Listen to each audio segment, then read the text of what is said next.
Hi everyone, back the Stroke Tano here, the internet's busiest music nerd, and it's time for another edition of List Week, where I'm listing out the highlights of the year for me, good and bad. In this video, I'm listing out my top 15 EPs of the year. Shorter releases, baby releases, tiny releases, little baby, cute little baby EPs. Yes, there were some very good ones this year. I want to shout them out and list them as follows. Let's go. Starting at number 15, Clarence Clarity, Vanishing Act 1, No Nouns. Clarence Clarity's little EP over here, while it may not feature his best and clearest production, he is still a modern futuristic pop alchemist. What he does with pop music, borrowing from so many sounds and tropes from the 2000s, dance pop and boy bands, and kind of turning it into this bold and glitchy display of sound. Yeah, what Clarence Clarity does with this style of music is unlike what anybody else does, which is why he has produced so many great tracks over the years for the likes of Rina Sawayama, for example.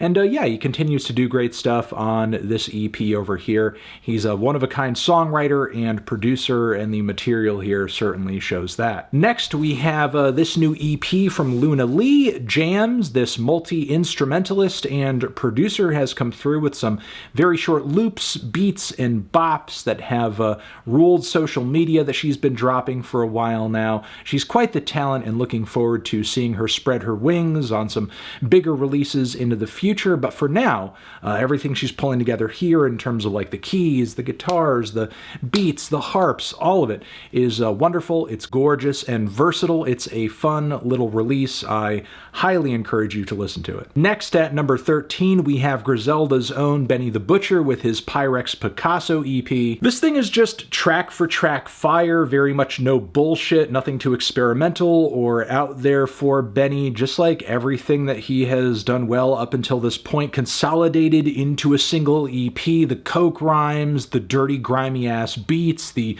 gruff and in-your-face vocals. It's just Benny, unfiltered. This is what he does. It's just condensed down to a hard-ass little collection of tracks that's all killer and no filler. Next, at number 12, it's a shout-out to Spy's Habitual Offender EP. This thing is some of the nastiest, most distorted, and most deafening and bone-crushing hardcore punk I've heard this year. It's loud, it's heavy, it's killer, it's visceral, it is just unrelenting, and I love it for that. Next, at number 11, it's the new EP of Jams from Yves, Tumor. While this thing may not be as long or as robust, of course, as the albums that Tumor has released up until this point, it certainly has some great groovy highlights and stands up, I think, to everything that's been dropped so far. So yeah, messing with this one. It's great. At number 10, it's Tkay Maidza's Last Year Was Weird Volume 3, which sure I didn't enjoy as much as 2, but it was still good enough to make my EPs of the year list. Again, this thing undoubtedly contains some of the biggest pop, hip-hop, and dance jams of the year. There are few artists out there playing with all of these styles, I think, as proficiently all at once as Tkay is, and looking forward to hearing that eventual album drop, because there were some aspects of this EP that felt like she was like beginning to transition into that world, or was maybe hoping this would eventually pan out into a full record, but it didn't quite make it all the way there. But yeah, just fingers crossed, because some of the tracks on this thing do hit hard, and I'm looking forward to just something that hits harder and bigger next time around. Number 9, it is Beach Bunny with their little Blame Game EP, some straightforward indie rock with some emo leanings on this one. Good songwriting, good production, great riffs, good lyrics. Beach Bunny continues to be the total package, and looking forward to that next full-length record for sure. At number 8, surprisingly, it is the new little EP that Chicago's own Vic Mensa has dropped. I feel like everything this EP is, in terms of its production aesthetics, its straightforward lyricism, its heady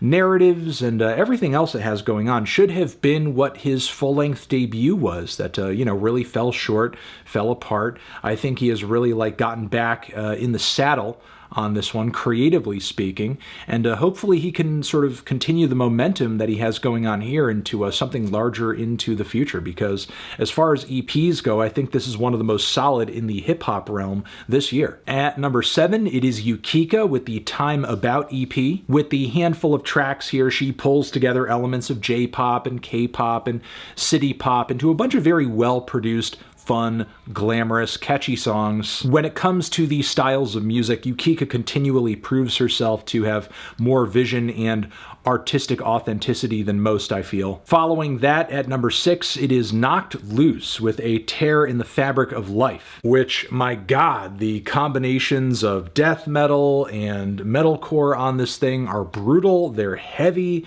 the breakdowns are nasty, the vocals are absolutely throat shredding and blood pumping. This thing is just non-stop savagery for track after track after track after track. It's bestial, it's monstrous, it's killer. Really makes you want to punch a hole through every wall. And there was no other EP this year that elicited that feeling better than this one. Next, at number 5, I was very impressed with the new Blu Sirplus EP.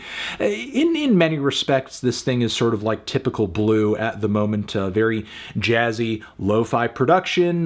Blu's rhyme schemes, and heady wordplay are, of course, impressive as well. You know, it's just what he continues to do. He's just doing it very impressively, very well, doing it proficiently. Blu is really on a great streak conceptually and creatively at the moment, and this EP is just kind of another helping of that. Number 4, a shout out to Poppy's Eat EP, which he did for the wrestling franchise NXT.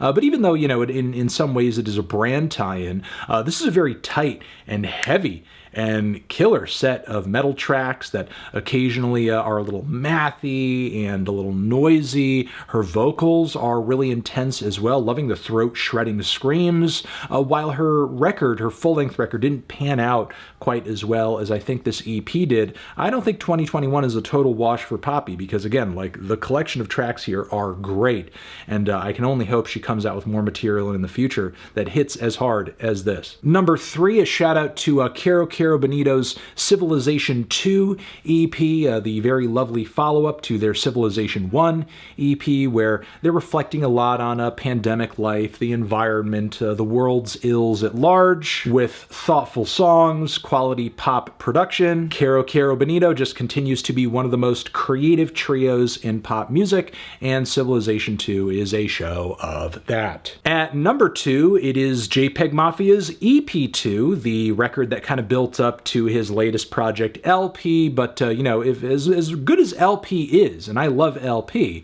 don't forget about EP2. Do not forget about EP2. It's a different sound, it's a different vibe, it's more low-key, shows Peggy going in more of a R&B direction. Maybe it is a little heavy-handed at points with the auto-tune making the vocals sound very samey, but Peggy's vocal melodies are great, his lyricism is still top-notch, his production is still creative, and his songcraft is still very impressive.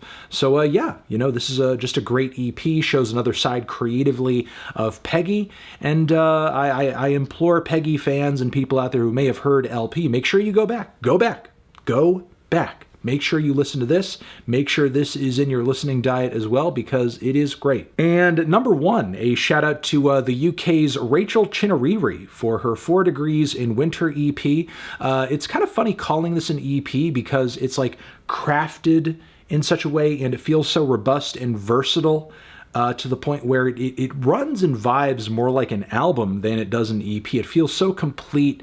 It is so satisfying as an entire project. And Rachel, if you haven't heard her stuff yet, is an artist that just makes very spacey and low-key but flavorful R&B, which she explores in a range of different strains and instrumental backdrops. The vocals are soft and sweet. The song craft and structures are thoughtful and mature. While Rachel is still building up her name artistically, artistically speaking.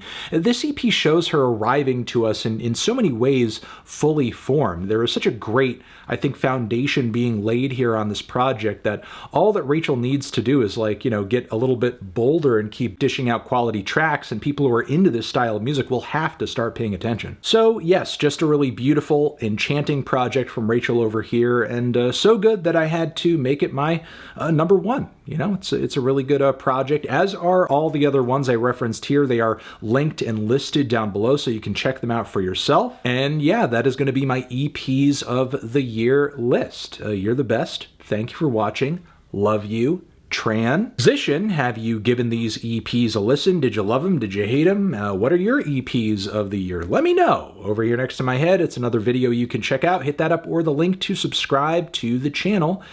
And yeah, 2021 list week, EPs, more lists to come forever.